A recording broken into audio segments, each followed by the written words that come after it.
My name is Elizabeth Lambton, and I'm here on behalf of our team's leadership group to share with you how to help a frustrated customer in a telephonic customer support environment such as the one we work in.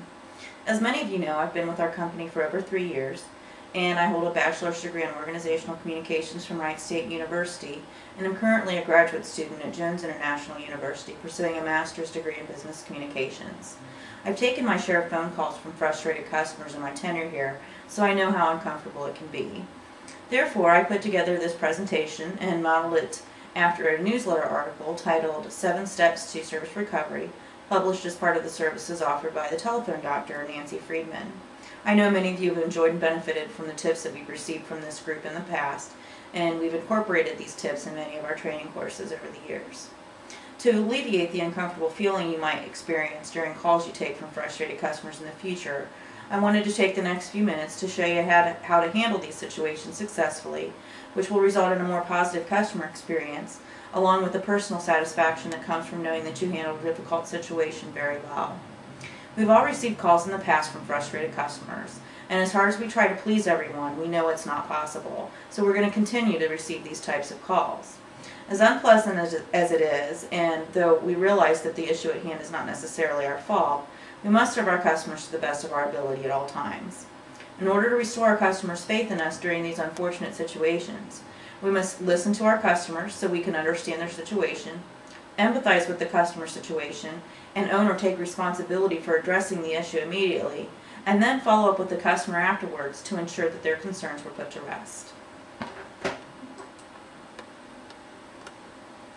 First, we must listen to and understand our customer's situation so we can provide an appropriate resolution.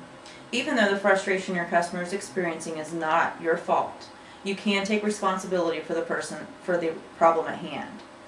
In our customers' eyes, it's our job as representatives of this company to do so.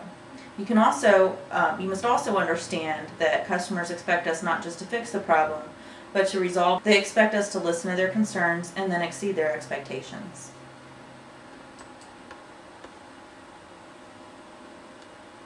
The next thing we must do is respond to our customer with empathy.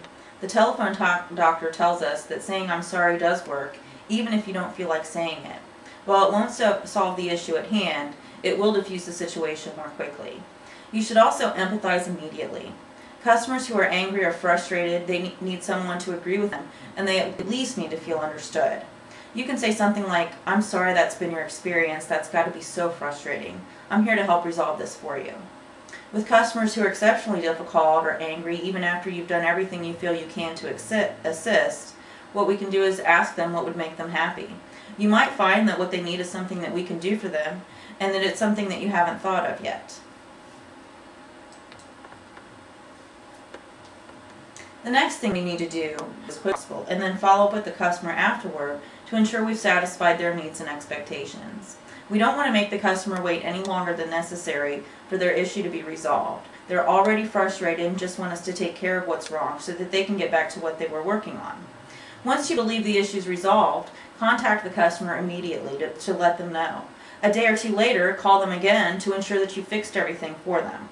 More often than not, you'll find that the customer appreciates this extra step because it shows that we as a company really do care about meeting and exceeding their expectations. Taking these steps will ensure you turn a potentially negative customer experience into a positive one, and you will have also restored the customer's faith in our ability to meet their needs.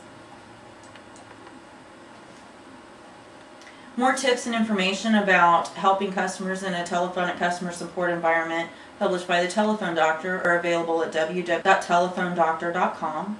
Or if you have additional questions or concerns, please feel free to contact a member of our team's leadership group at any time.